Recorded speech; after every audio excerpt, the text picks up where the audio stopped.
जय हिंद बच्चों। तो हम लोगों ने पिछले वीडियो में डिस्कशन किया था अति लघु तड़िये और लघु तड़िये प्रश्नों के उत्तर पर। आज के वीडियो में हम लोग डिस्कशन करने वाले हैं कारण बताएं और दीर्घोत्तरीय प्रश्नों के उत्तर पर आज हम लोग डिस्कशन करेंगे। वीडियो शुरू करने से पहले एक और बात मैं आपसे कहना चाहूँगा कि बहुत सारे लोग वीडियो देख तो रहे हैं पर चैनल को सब्सक्राइब भी नहीं कर रहे हैं और वीडियो को लाइक भी नहीं कर रहे हैं। आप लोग से रिक्वेस्ट है, वीडियो अगर आपको अच्छा लगता है, पसंद आता है, इन्फॉर्मेटिव लगता है, उससे जानकारी प्राप्त होता है तो दोस्तों में इसको शेयर भी करें ताकि उनको भी नॉलेज मिल सके, और वीडियो को लाइक भी करें। चैनल को सब्सक्राइब करना तो बिल्कुल भी ना भूलें। तो फिर आज हम लोग शुरू करते हैं आज का अपना टॉपिक। सबसे पहले हम लोग लेते हैं कारण बताएं। कारण बताएं में का सबसे पहला क्वेश्चन है कोयला और लोहा दोनों खदान से प्राप्त होते हैं, परंतु लोहे को अजैव तथा कोयले को जैव संसाधन कहा जाता है, क्यों? तो हम लोग इसको समझते हैं।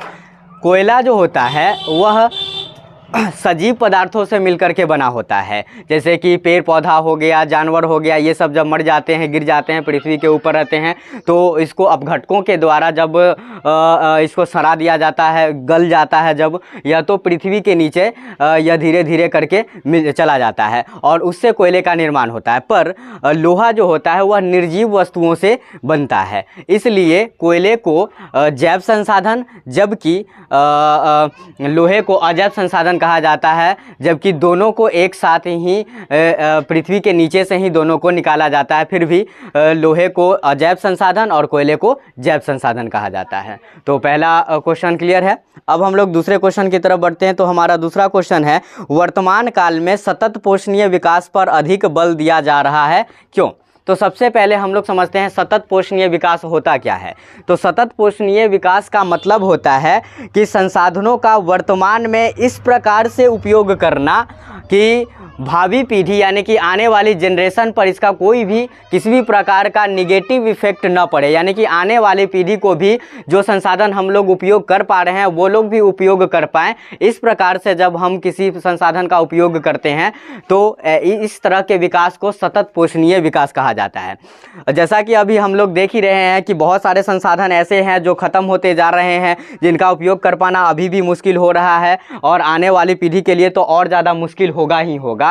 तो इसलिए इसको ध्यान में रखते हुए लोगों ने दुनिया के बहुत सारे देश के प्रतिनिधित्व करने वाले लोगों ने इस बात पर अपना समर्थन दिया है कि हमें अब इस प्रकार से संसाधनों का उपयोग करना होगा कि अपना काम भी निकले, यानी वर्तमान में भी हम उसका उपयोग कर सके और बाद में जब आने वाली पीढ़ी जो है उनके लिए भी किसी भी प्रकार का दिक्कत न हो। तो इस प्रकार से सभी लोगों ने इस पर अपना समर्थन दिया और सतत पोषणीय विकास पर ज़्यादा जोर दिया गया। इस प्रकार के टेक्नोलॉजी, इस प्रकार के तकनीक को उपयोग करने का आपस में सहमति बना कि हम लोग भी उपयोग कर पाएँ और भावी आने वाली पीढ़ी को भी इस प्रकार का उपयोग करने में किसी भी प्रकार से दिक्कत न आए। तो वर्तमान समय में हम कह सकते हैं कि सभी देशों के प्रतिनिधियों ने सतत पोषणीय विकास पर ज़्यादा जोर देने का कोशिश किया है ताकि वर्तमान में भी हम संसाधनों का अच्छा उपयोग कर सकें और भावी पीढ़ी यानी कि आने वाली जो जनरेशन है उनके लिए भी किसी भी प्रकार का दिक्कत न हो। तो दूसरा क्वेश्चन हो गया। अब तीसरा प्रश्न पर हम लोग चलते हैं। तीसरा प्रश्न है हमारा खनिजों को अपूर्य संसाधन कहा जाता है पर वनों को नहीं, क्यों? तो सबसे पहले हम लोग खनिज के बारे में समझते हैं। खनिज को हम लोग पृथ्वी के नीचे से प्राप्त करते हैं और खनिज एक प्रकार से ऐसा संसाधन है जो ख़त्म हो सकता है। हम लोग उपयोग करेंगे ख़त्म हो जाएगा, उपयोग करेंगे ख़त्म हो जाएगा। तो खनिज से हम लोग सभी प्रकार की ज़रूरतें अपना पूरा नहीं कर सकते हैं, इसलिए खनिजों को अपूर्य कहा जाता है। जबकि वनों से हमें जो कुछ भी प्राप्त होता है सब चीज़ यूज में आ जाता है और लगभग हमारी ज़रूरतों को वो पूरा कर देता है। और वनों से जो संसाधन हमें प्राप्त होते हैं वो एक बार ख़त्म हो जाता है, फिर से दोबारा हमें प्राप्त होता रहता है। इसलिए वनों को अपूर्य संसाधन नहीं बल्कि पूर्य संसाधन कहा जाता है। तो वनों को पूर्य संसाधन जबकि खनिजों को अपूर्य संसाधन कहा जाता है, क्यों? एक बार फिर से समझ लेते हैं।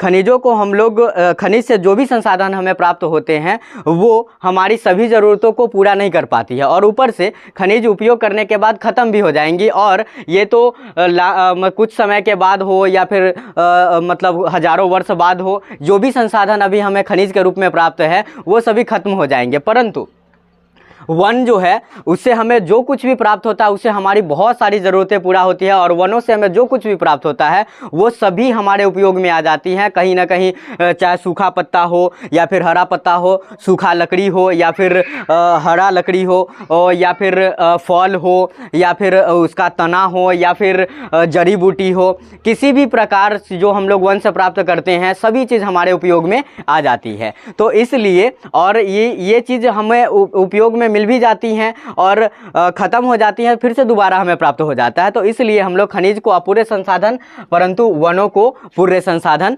कहते हैं। उसके बाद अब हम लोग बढ़ते हैं दीर्घोत्तरीय प्रश्न की तरफ। तो हमारा सबसे पहला दीर्घोत्तरीय प्रश्न है, संसाधन से क्या समझते हैं, इसका उदाहरण दे करके समझाएं। तो इसका उत्तर हम लोग कैसे लिखेंगे? तो सबसे पहले हम लोग संसाधन लिख करके डैश देंगे, ओके, और संसाधन लिखने के बाद इसमें संसाधन का परिभाषा देंगे। तो एकदम आसान भाषा में परिभाषा देंगे कि संसाधन हर उस वस्तु को कहा जाता है जो हमारी दैनिक आवश्यकताओं को पूरा करती है, हो गया। और उसके बाद 2-4 एग्जाम्पल दे देंगे, जैसे कि घर हो गया, जैसे कि हवा हो गया, जैसे पानी हो गया, जैसे ये मार्कर हो गया, मोबाइल फ़ोन हो गया, वाइट बोर्ड हो गया, ये सारी चीज़ें संसाधन है। आप अपने आस पड़ोस में जो कुछ भी देख रहे हैं जो उपयोग में है वो सारा चीज़ संसाधन ही है। अब हम लोग संसाधन के टाइप्स पर चलते हैं। तो संसाधन के टाइप्स पर अगर हम लोग चले तो बात करते हैं, तो संसाधन को 5 वर्गों में बांटा गया है। सबसे पहला है उपलब्धता के आधार पर, उपलब्धता के आधार पर, उपलब्धता के आधार पर 2 है। उपलब्धता के आधार पर संसाधन को दो प्रकार से बांटा गया है, प्रकृति प्रदत्त और मानवकृत। तो इस प्रकार से लिख करके उसके बाद हम लोग क्या करेंगे, प्रकृति प्रदत्त लिख करके डैश देंगे और प्रकृति प्रदत्त संसाधन किसे कहते हैं उसका परिभाषा लिखेंगे। तो हम लोग इसमें क्या लिखेंगे, प्रकृति प्रदत्त संसाधन वैसे संसाधनों को कहा जाता है जो हमें ईश्वर के द्वारा यानी कि जो हमें प्रकृति के द्वारा प्राप्त हुआ है, उन सभी संसाधनों को हम लोग क्या कहेंगे, प्रकृति प्रदत्त संसाधन कहेंगे। और नीचे में 2-4 एग्जाम्पल लिख देंगे, जैसे कि सौर ऊर्जा हो गया, जैसे कि हवा हो गया, जैसे कि जल हो गया। उसके बाद हम लोग फिर मानवकृत संसाधन लिख करके डैश देंगे और उसके बाद फिर हम लोग मानवकृत संसाधन का परिभाषा लिखेंगे। ऐसे संसाधन जिसको मानवों ने बनाया है उसे हम मानवकृत संसाधन कहेंगे, जैसे कि मोबाइल फ़ोन हो गया, ये मार्कर हो गया, ये व्हाइट बोर्ड हो गया, वायुयान हो गया, रेलगाड़ी हो गया, घर हो गया, ये सारा चीज़ क्या हो जाएगा, मानवकृत संसाधन हो गया। उसके बाद हम लोग दूसरा टाइप्स पर चलते हैं, जो कि दूसरा टाइप्स है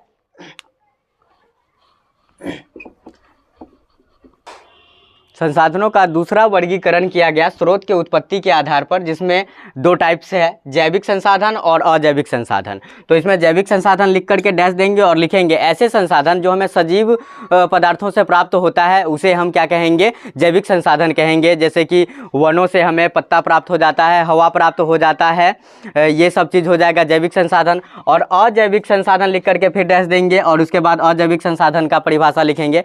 ऐसे संसाधन जो निर्जीव पदार्थों से प्राप्त होता है उसे हम क्या कहेंगे, अजैविक संसाधन कहेंगे। जैसे कि कोयल, जैसे कि लोहा हो गया, जैसे कि ये मार्कर हो गया, मोबाइल फ़ोन हो गया, व्हाइट बोर्ड हो गया, ये सभी चीज़ क्या कहलाएंगे, अजैविक संसाधन कहलाएंगे, क्योंकि ये निर्जीव पदार्थों से प्राप्त होगा। उसके बाद हम लोग आगे बढ़ते हैं। तो तीसरा वर्गीकरण है पुनः प्राप्ति के आधार पर, यानी कि ख़त्म हो जाए उसके बाद फिर से अगर प्राप्त कर सकते हैं। तो इस प्रकार से संसाधनों को 2 प्रकार से बांटा गया, नवीकरणीय संसाधन और अनवीकरणीय संसाधन। फिर इसमें हम क्या करेंगे, नवीकरणीय संसाधन लिख करके डैश देंगे और लिखेंगे ऐसे संसाधन जिनका उपयोग करते करते अगर ख़त्म हो जाए तो फिर से हम उसको प्राप्त कर सकते हैं। तो ऐसे संसाधन को हम नवीकरणीय संसाधन कहेंगे। जैसे कि जल हो गया, हवा हो गया, सौर ऊर्जा हो गया। उसके बाद हम लोग आगे बढ़ते हैं तो अनवीकरणीय संसाधन लिख करके डैश देंगे और उसमें लिखेंगे ऐसे संसाधन जो उपयोग करते करते अगर खत्म हो जाए तो फिर से दोबारा हम उसको प्राप्त नहीं कर सकते हैं, या फिर ऐसा कह लीजिए कि इसको प्राप्त करने में हमें लाखों करोड़ों वर्ष लग जाएगा।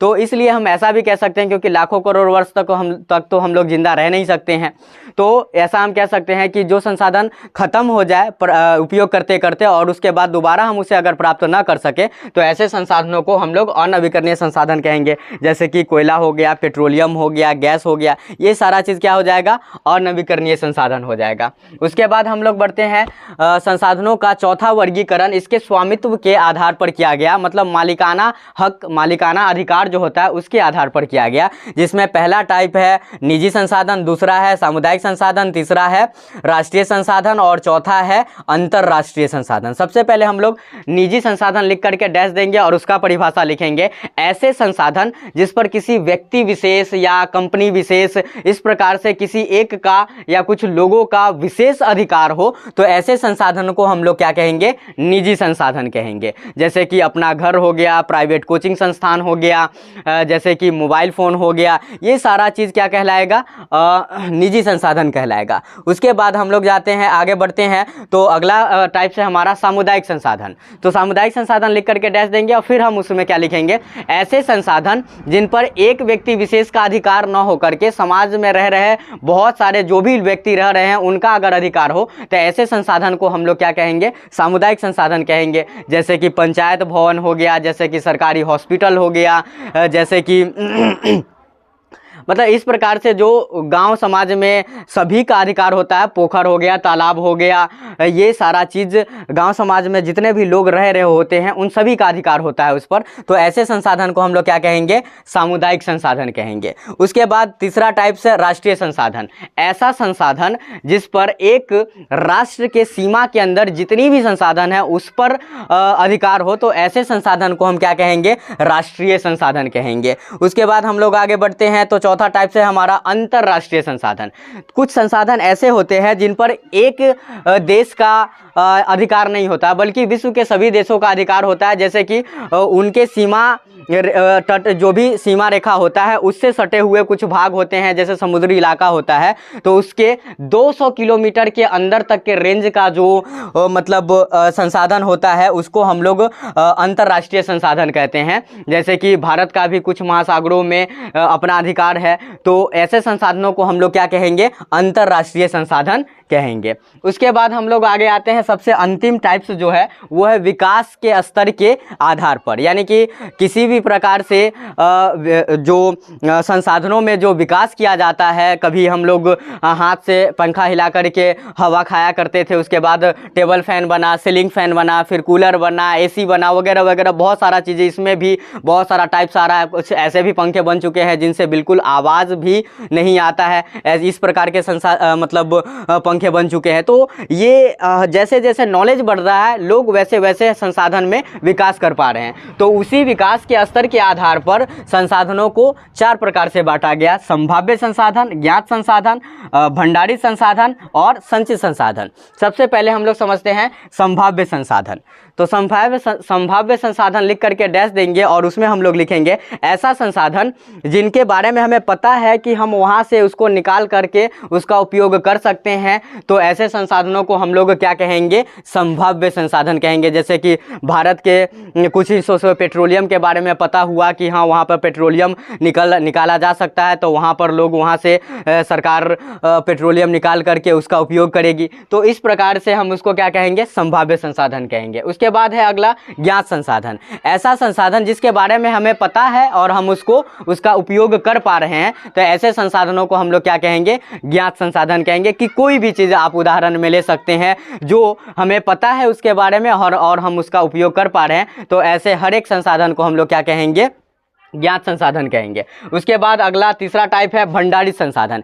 ऐसा संसाधन जो पृथ्वी के बहुत गहराई में पाया जाता है और उस तक केवल लगभग जो दुनिया के जितने भी विकसित देश सब हैं वही अपना टेक्नोलॉजी का विकास करके वहां तक पहुंच पाया है और उसको वह भंडारित करके रखे हुए है कि दुनिया में जो भी जहां से भी जो संसाधन उपयोग कर पा रहा है, अगर उसका उपयोग अभी हो रहा है तो इसका उपयोग हम लोग बाद में करेंगे। तो इस प्रकार का संसाधन जिसको केवल विकसित कंट्री ही पृथ्वी की बहुत गहराई से निकाल करके अगर उपयोग करे तो ऐसे संसाधन को हम लोग क्या कहेंगे, भंडारित संसाधन कहेंगे। जैसे कि अमेरिका के कुछ इलाकों में पेट्रोलियम के बारे में पता चला और वह पृथ्वी की बहुत ज़्यादा गहराई में है, तो उन्होंने इसे भंडारित करके रखा कि बाद में इसके बारे में देखा जाएगा। उसके बाद हम लोग समझते हैं अगला जो लास्ट टाइप्स है संचित संसाधन। ऐसा संसाधन जो टेक्नोलॉजी के सस्ता होने के अभाव में हमें पता है लेकिन उसका उपयोग अभी नहीं कर पा रहे हैं, भविष्य में इसका उपयोग लेकिन हम लोग कर पाएंगे, तो ऐसे संसाधन को हम लोग क्या कहेंगे, संचित संसाधन कहेंगे। तो इस प्रकार से ऐसे संसाधनों को हम लोग संचित संसाधन कहेंगे। इस प्रकार से हम लोगों ने पहला क्वेश्चन दीर्घोत्तरीय का जो था संसाधन से आप क्या समझते हैं, उदाहरण दे करके समझाएं। संसाधन कितने प्रकार के हैं, इस सारे चीज़ों को हम लोगों ने एकदम आसान भाषा में एग्जाम्पल्स के साथ हम लोगों ने समझा। अब हम लोग बढ़ते हैं अपने दूसरे प्रश्न की तरफ। हमारा दूसरा प्रश्न है संसाधन हुआ नहीं करते बना करते हैं, इस कथन का व्याख्या करें और पुष्टि करें। तो जिम्मरमैन साहब ने ये कथन कहा था कि संसाधन हुआ नहीं करते बना करते हैं। इसको हम लोग एक एग्जाम्पल के तौर पर समझते हैं। हमारे पास जिस समय आदि मानव थे, आदिवासी जब इस पृथ्वी पर रह रहे थे, उस समय भी इतना सारा संसाधन हमारे आस पड़ोस में आंखों के सामने उपलब्ध था। पर उस समय उन लोगों के पास ना तो गाड़ी था, ना वायुयान था, ना ये मोबाइल फ़ोन था, ना ये मार्कर था, ना ये व्हाइट बोर्ड था, नहीं पहनने के लिए कपड़ा था। किसी भी प्रकार का वो लोग उपयोग नहीं कर पा रहे थे। धीरे धीरे उन्होंने अपना दिमाग लगाना शुरू किया, यहाँ तक कि वो कच्चा भोजन क्या करते थे, उससे पहले तो वो भोजन भी नहीं किया करते थे। तो भोजन के रूप में भी उन लोगों को पका हुआ भोजन के बारे में जब दो पत्थर आपस में टकराया तो उससे चिंगारी निकला, उन्होंने आग का आविष्कार कर दिया। तो इस प्रकार से उन्होंने अपना दिमाग लगा करके हर प्रकार के वस्तुओं को जो अपने आस पड़ोस में उन्होंने देखा, किसी न किसी प्रकार से अपने उपयोग में उन्होंने लाया, चाहे वो नदी हो यानी कि पानी हो, या फिर लोहा हो, या फिर ये मोबाइल हो, किसी भी प्रकार का सामान हो, हर प्रकार का सामान में मानव अपना दिमाग लगा करके उसको अपने दैनिक आवश्यकता की पूर्ति के लिए उपयोग में लाया, तब जाकर के यह संसाधन कहलाया। हम अगर अभी भी ये मोबाइल फ़ोन, ये मार्कर, ये व्हाइट बोर्ड, ये कुर्सी किसी भी प्रकार से ऐसे ही छोड़ देते हैं, इसका उपयोग अगर नहीं करते हैं, तो ये संसाधन नहीं बन सकता है। जब तक कि हम इसका उपयोग नहीं करेंगे तब तक यह संसाधन नहीं कहलाएगा। इसीलिए जिम्मरमैन साहब ने कहा था कि संसाधन हुआ नहीं करते बल्कि बना करते हैं, क्योंकि इंसान के पास जो भी वो सामान उपलब्ध होता है उसके बारे में वह दिमाग लगा करके अपनी दैनिक आवश्यकताओं की पूर्ति के लिए उपयोग में लाते हैं, तब जाकर के वह संसाधन बन पाता है। तो इस प्रकार से हमारा दूसरा प्रश्न भी क्लियर हो गया कि संसाधन हुआ नहीं करते बल्कि बना करते हैं। अब हम लोग बढ़ते हैं अपने अगले प्रश्न की तरफ। हमारा अगला प्रश्न आर्थिक विकास के साधन के रूप में मानव का क्या महत्व है, इसके बारे में बताएं। आर्थिक विकास कहने का मतलब होता है, एक बोलचाल की भाषा में हम कहते हैं रुपयों पैसों से संबंधित जो विकास होता है उसको आर्थिक विकास कहा जाता है। कि आज आप 500 रुपया कमा रहे हैं, कल 600 रुपया, 800 रुपया, 1000 रुपया, लाखों रुपया, इस प्रकार से कमाए, अपने हर एक जरूरत, अपना सपना, हर चीज़ पूरा किए, इस प्रकार इसको आर्थिक संसाधन कहा जाता है। तो मान लेते हैं कि अगर हम लोग अभी जो कुछ भी यहाँ पर अभी हम लोग लिख रहे हैं, अगर इंसान दिमाग नहीं लगाता ये मार्कर बनाने में, ये व्हाइट बोर्ड बनाने में, तो फिर पढ़ाने में थोड़ा सा कठिनाई होता, और कठिनाई होता तो फिर रुपया पैसा आने में भी दिक्कत हो जाता। अब जैसे अब बैठने के लिए कुर्सी है, तो इंसान अगर कुर्सी बनाना छोड़ दे तो फिर क्या होगा, टीचर लोग जो होते हैं वह, या जो कोई भी लोग होते हैं, वहाँ पर बैठ करके वह सही ढंग से पढ़ा नहीं पाएंगे, या फिर मतलब और भी बहुत सारा काम होता है जो आराम करने के लिए भी काम आ जाता है, तो उस समय यह नहीं हो पाएगा।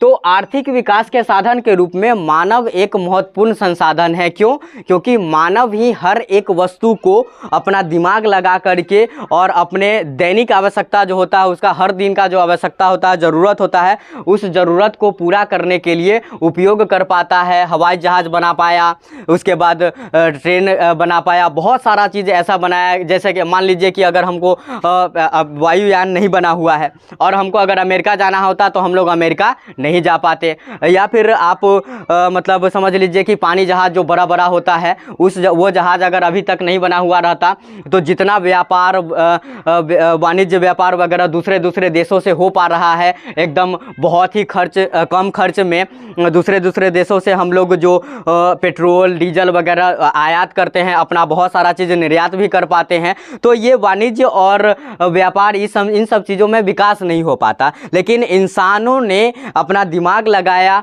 और नदियों को भी एक संसाधन के रूप में उन्होंने यातायात के लिए उपयोग किया, हवा को भी यातायात के रूप में उन्होंने हवाई जहाज़ बना करके उपयोग किया और इस प्रकार से हर एक चीज़ को आसान बनाया। तो इस प्रकार से हम ऐसा कह सकते हैं कि मानव आर्थिक विकास के साधन के रूप में एक बहुत ही ज़्यादा महत्वपूर्ण संसाधन है और इसलिए मानवों में भी विकास होना काफ़ी ज़रूरी है। और हम मानवों का विकास कर सकते हैं उन्हें अच्छी शिक्षा दे करके और अच्छा प्रशिक्षण दे करके। आपको जो कुछ भी बनवाना है या बनाना है उसके बारे में अच्छे से नॉलेज हासिल कीजिए और उसके बाद जा कर के उस चीज़ को बनाइए ताकि वो सामान भी बर्बाद ना जाए और वो सामान उपयोग में भी आ जाए। तो इस प्रकार से हम ऐसा कह सकते हैं कि आर्थिक विकास के साधन के रूप में मानव एक महत्वपूर्ण संसाधन है। तो आज के वीडियो में हम लोगों ने, जैसा कि पिछले वीडियो में मैंने कहा था कि अगले वीडियो में हम लोग कारण बताए और दीर्घोत्तरीय प्रश्नों के उत्तर पर हम लोग डिस्कशन करेंगे। तो आज के वीडियो में हम लोगों ने कारण बताए और दीर्घोत्तरीय प्रश्नों के उत्तर पर हम लोगों ने डिस्कशन किया। आज का वीडियो हम लोग यहीं पर ख़त्म करेंगे। उससे पहले आप लोगों से एक रिक्वेस्ट है कि वीडियो को शेयर करें, लाइक करें और चैनल को सब्सक्राइब करना बिल्कुल भी ना भूलें, क्योंकि आपके एक वीडियो एक बटन दबा देने से आपका कुछ नहीं जाता पर हम लोगों को बहुत कुछ मिल जाता है, उससे हमें प्रोत्साहन मिलता है ताकि हम अपने आसान से आसान भाषा में और भी अच्छा से अच्छा नॉलेजेबल वीडियो बना सकें ताकि आप लोगों को पढ़ना और ज़्यादा आसान बन जाए। तो आप लोगों से रिक्वेस्ट यही रहेगा। अभी के लिए फ़िलहाल इतना ही। जय हिंद।